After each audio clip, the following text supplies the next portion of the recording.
Somewhere in the hills, just over there, is the Chauvet Cave. It was discovered in 1994, and inside is artwork that's around 30,000 years old. Some of the best preserved cave paintings anywhere in the world. It's a connection to ancestors who lived tens of millennia before history began. 3 people, a Sunday afternoon. A crack in a cliff barely wide enough to squeeze through. That is all it took. No funding, no research grants, no government expedition with satellite maps and ground-penetrating radar. Just 3 ordinary people, feeling a faint breath of cold air pushing through solid limestone. For tens of thousands of years. This place was discovered by cavers in 1994, but it's absolutely spectacular. And being curious enough to follow it. What they found on the other side of that crack did not just make headlines. It did not just end up in museums or documentary films or academic journals. It did something far more disruptive than any of that. It broke science. Not in a dramatic, explosion in the lab kind of way. In the quietest, most unsettling way possible. It forced researchers who had spent entire careers building their reputations on a theory the whole field had accepted for 30 straight years, to sit down, look at the evidence, and admit they had been fundamentally wrong about what early human beings were capable of.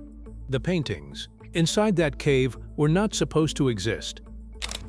Because the cave paintings that were found in there are by far the oldest that ever were discovered, dating back some 32,000 years in time. The cave was left in a completely pristine time capsule for tens of thousands of years. Not at that age, not at that level of sophistication, not in a world where the people who made them were also fighting off predators, surviving Ice Age winters with no insulation, no modern shelter, and no agricultural food supply to fall back on. 35,000 years ago, while this gorge might have looked the same, life around here was completely different. It was the Ice Age. Temperatures in the south of France were more like those in Sweden today. And yet there they were, waiting in total darkness for over 30,000 years, perfectly preserved, undisturbed, almost like someone had planned it. So how does a cave disappear from human history for 30 millennia? And what kind of civilization leaves behind artwork that modern scientists still cannot fully explain? Let's go through this carefully, because this story gets stranger the deeper you go. The day the cave woke up. The date was December 18th, 1994. 3 cavers, Jean-Marie Chauvet, Iliette Brunel, and Christian Hilaire, were walking the gorges carved by the Ardèche River in southeastern France. They were experienced hobbyists who had spent years exploring limestone terrain, poking around ledges and cliff faces, looking for new passages. That specific stretch of cliff had been walked past by farmers, hunters, hikers, and locals for generations. Nothing about the cliff face gave any sign that something extraordinary was sitting just a few feet behind it. What caught their attention was barely anything at all. A faint current of air moving outward from a section of rock that appeared completely solid. Not a gust, not a breeze, a whisper of cold, moving through stone in a way that did not make physical sense. Most people would have walked right past it. Most people had for thousands of years.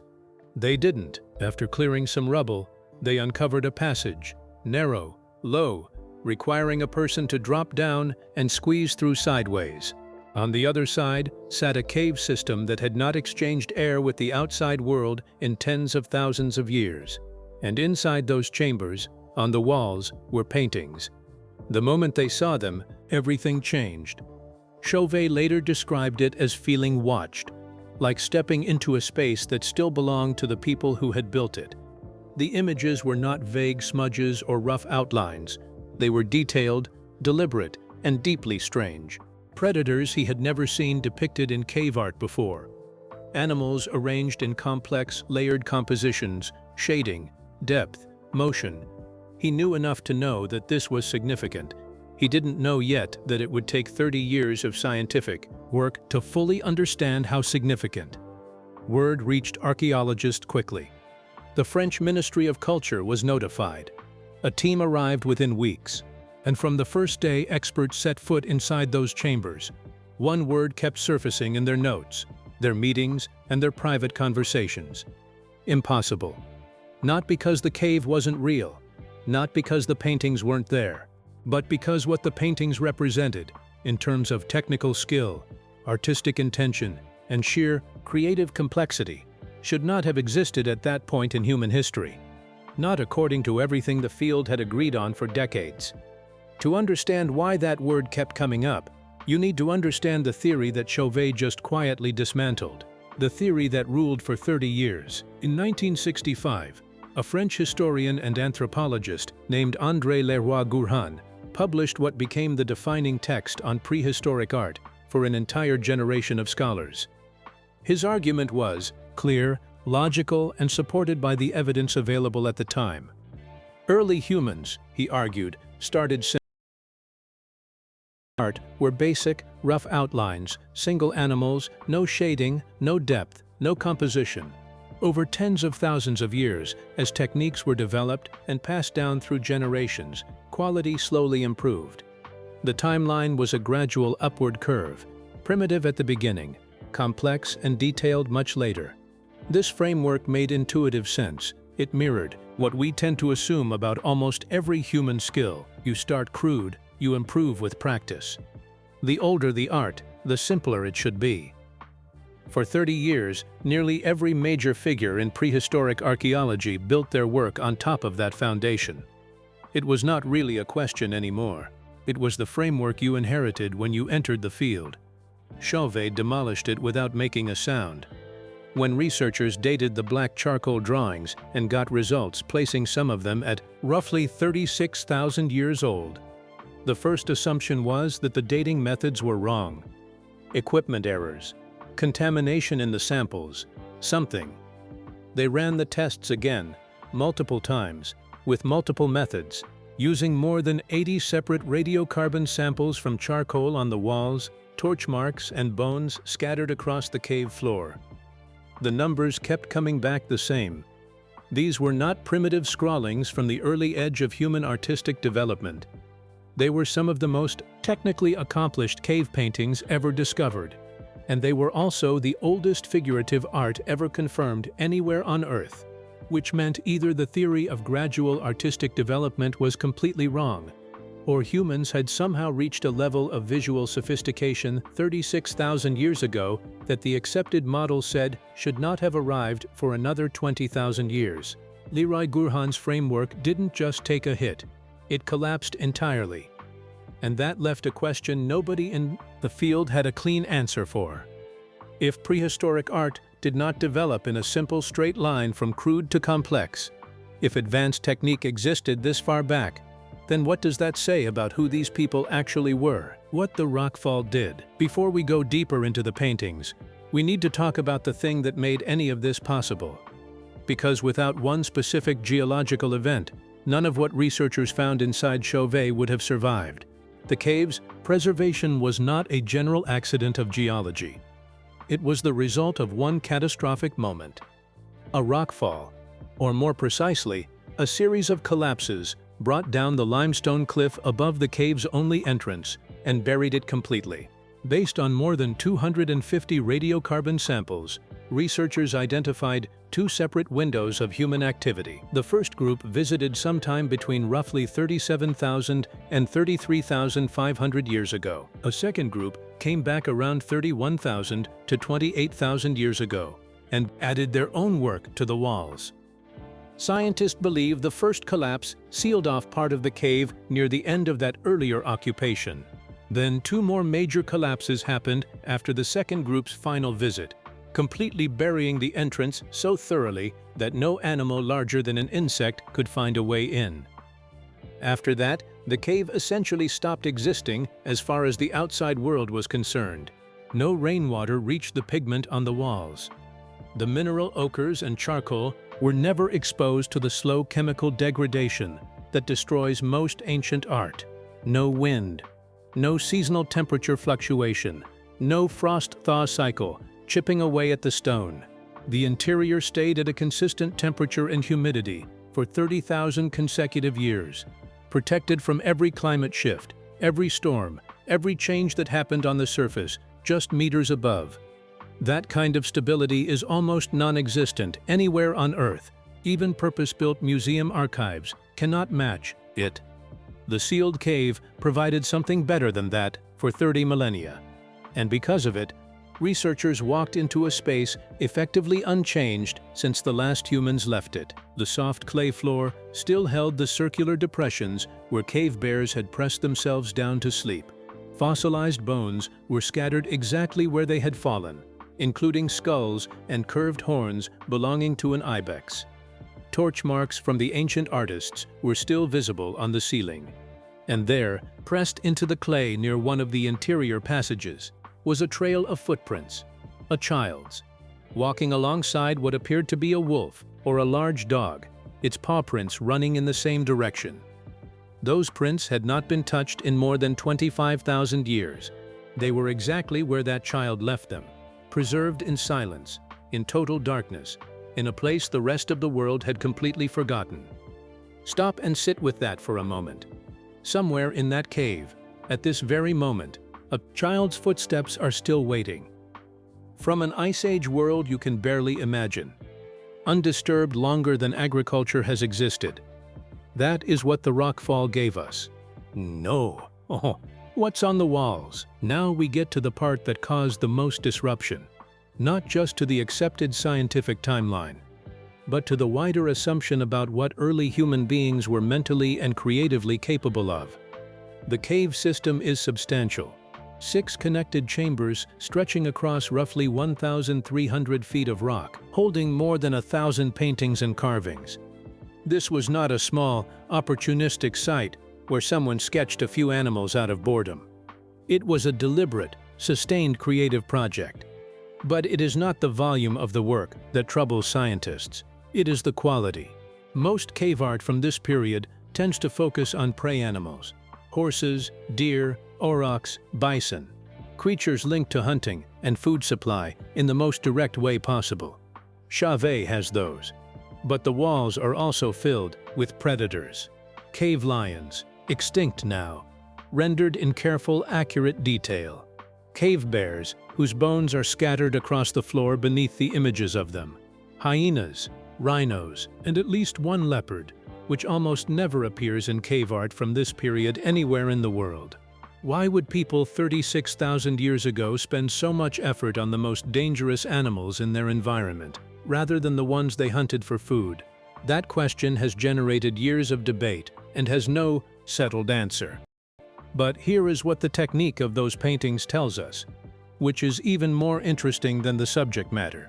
Before painting, the artists scraped the cave walls clean first, removing mineral deposits and irregularities to create a pale, smooth surface that would make the figures stand out sharply.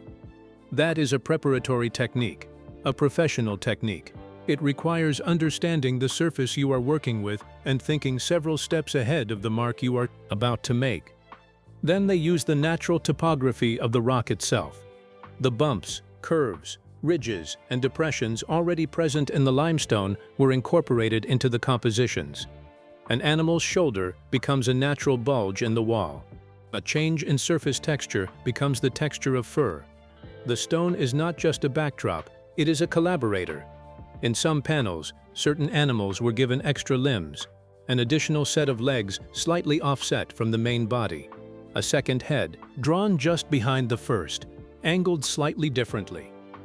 This is not a mistake.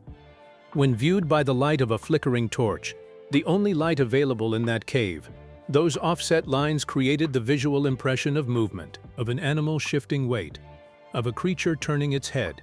It is, in the most technical sense, an early form of animation. Think about what that requires.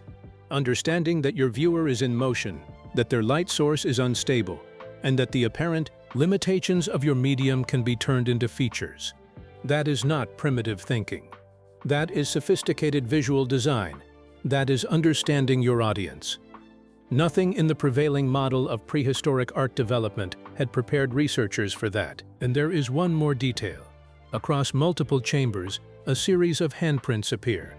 Some are solid shapes, a hand pressed flat and painted around. Others are negative space, pigment blown across a hand against the wall, leaving its outline when the hand is removed. Researchers noticed that several prints matched each other in a specific way. One individual, identifiable by a bent and slightly crooked pinky finger, had left prints in more than one location throughout the cave, in different chambers, separated by distance and darkness. That means it is possible, using nothing but the marks left behind, to trace the physical path of a single human being who walked through that cave more than 30,000 years ago.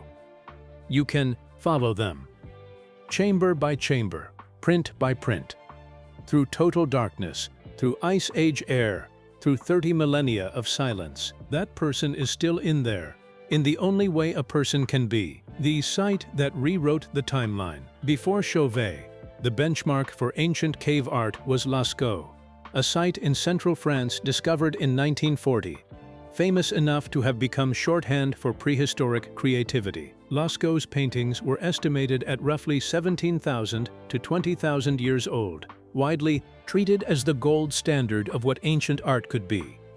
Then Chauvet came back with dates nearly twice as old.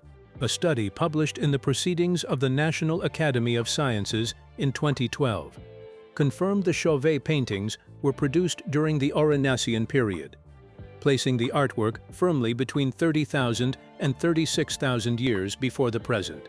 That placed Chauvet thousands of years ahead of Lascaux as the oldest confirmed figurative art on Earth. But here is what that number actually means. 36,000 years ago, agriculture did not exist. The first permanent settlements were tens of thousands of years away.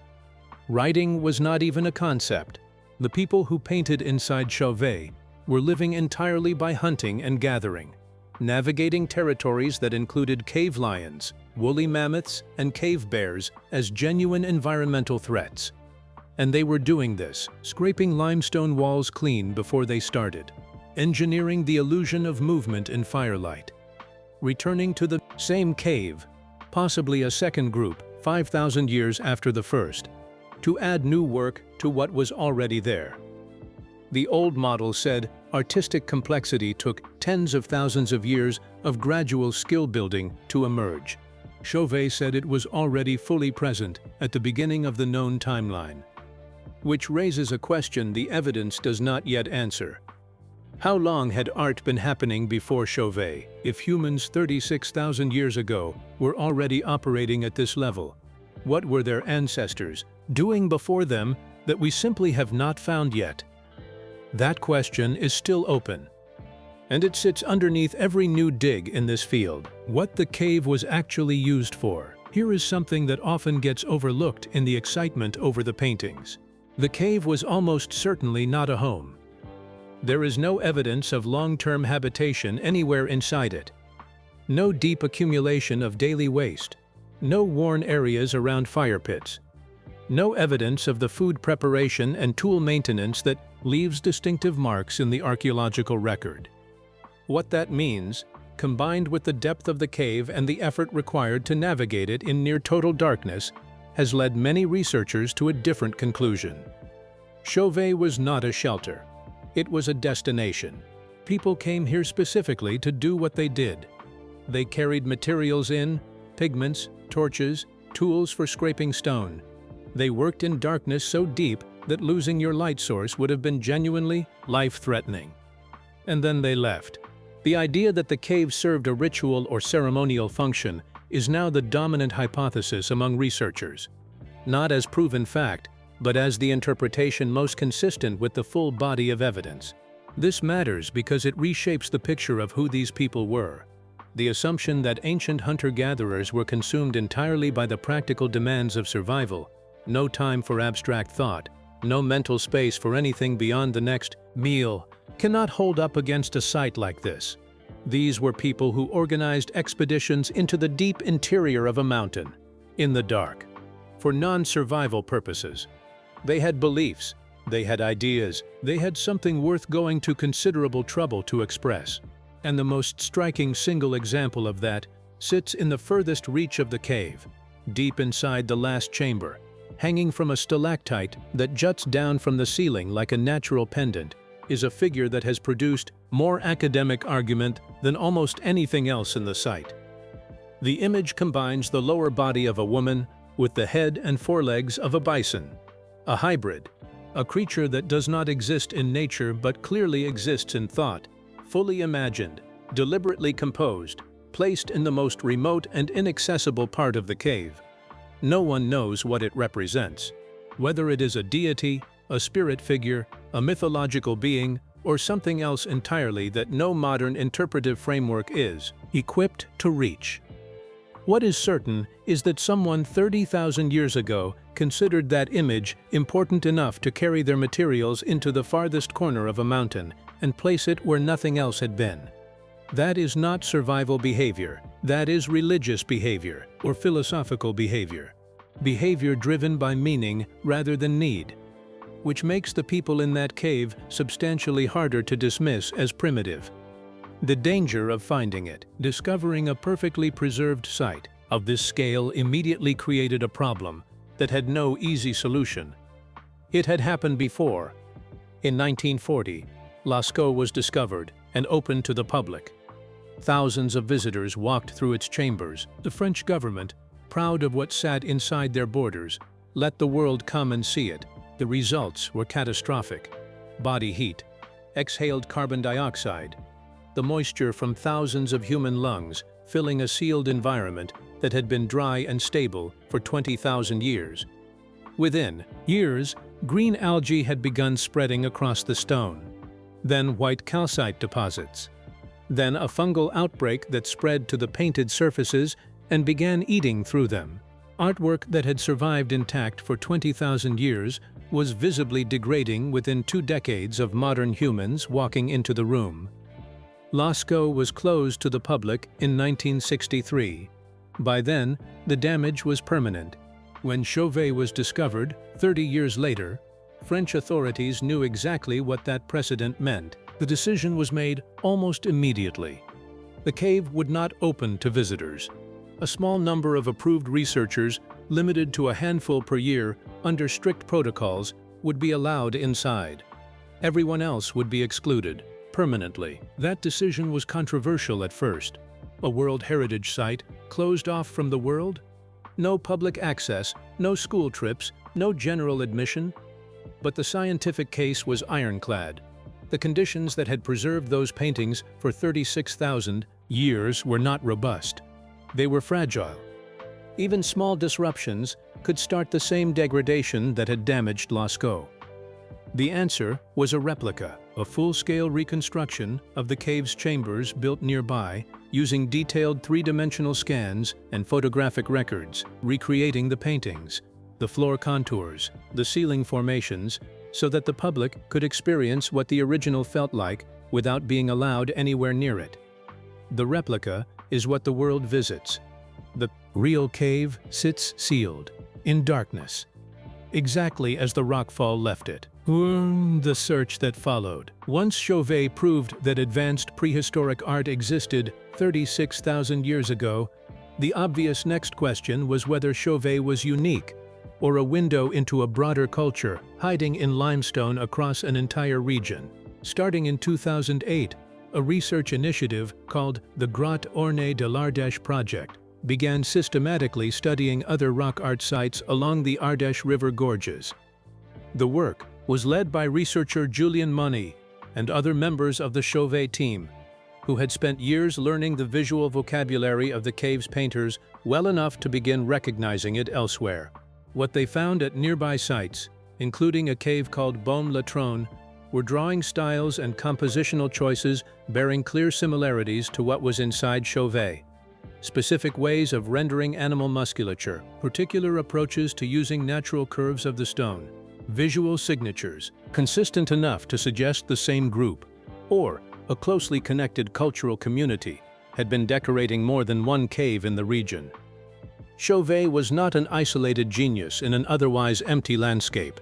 It was part of something larger, a network, possibly, of connected communities living along the same river system, sharing techniques and traditions and whatever beliefs drove them to go deep into the earth and leave their marks. Nothing found elsewhere has matched Chauvet in scale or preservation. But the work has established that the impulse behind those paintings was not singular, it was cultural. And that makes the unanswered questions feel even larger. If this was a coherent tradition passed down across communities, then what else did they know? What else did they build, discuss, believe, and practice that left no record at all? We see what survived the rockfall. We have no way of knowing what didn't. What science still cannot explain. Decades of work have produced an extraordinary amount of knowledge about Chauvet. The dating is as precise as current methods allow. The geological history has been mapped. The paintings have been documented, catalogued, and analyzed using tools the original discoverers could not have imagined. And there is still a substantial list of things nobody can answer. Who, specifically, were these people? What language did they speak, if language in our sense even applies? What did they call themselves? Why lions and bears rather than the animals they hunted? The predators on those walls are rendered with obvious knowledge of their anatomy and behavior. Was this reverence? Fear? Something we have no cultural framework to understand, because the belief system behind it left no other trace? The hybrid figure in the deepest chamber, the woman bison, has never been satisfactorily explained. The dominant reading connects it to early religious or mythological thinking, but that is interpretation built from very limited data. The people who made it are not available to ask. Then there is the matter of the two groups. Scientists know there were two separate periods of occupation, roughly 5,000 years apart. The second group came back to a cave that already had art on its walls. They added to it. Did they know they were continuing something? Did they revere the earlier work as ancient and significant, the way we now revere theirs? Or did they simply find a good cave, unaware that others had been there thousands of years before? Those questions will likely never have clean answers. The people are too far gone. The context is too incomplete. What we have is the art, the footprint, the bent pinky, the bear skulls on the floor, the child's trail through the clay, and those things, as incomplete as they are enough to fundamentally shift how you understand what it meant to be human 36,000 years ago. Here is what this story adds up to, stripped to its essentials. 3 people felt a draft. They followed it. Behind a wall sealed since before the end of the Ice Age, they found evidence that the accepted scientific understanding of human cognitive development was wrong in a fundamental way. The theory that artistic sophistication emerged gradually, primitive first, then complexity, then mastery, did not survive contact with those walls. The paintings at Chauvet were already at the far end of the scale, already shading, already engineering motion in firelight, already thinking about how a viewer standing in darkness would experience an image. Which means one of two things has to be true. Either the human capacity for abstract thought appeared earlier than anyone has yet confirmed, predating Chauvet by some unknown number of years, and we simply have not found the evidence, or artistic skill did not move in a straight line at all, and the framework most of the field trusted for 30 years was structurally wrong. Neither option is comfortable, but the evidence does not care about comfort. The cave is still there, still sealed, still protected under French law. The replica receives visitors. The original waits in the dark, at a temperature and humidity unchanged in any human memory. Researchers go in, a small number per year, with strict time limits. Each visit adds something to the record. Improved dating methods, better scans, new analysis of the pigment compositions. The data accumulates slowly, carefully, without disturbing what it studies. And somewhere in that darkness, pressed into clay that has not been touched since an Ice Age child walked through it, a set of footprints still waits.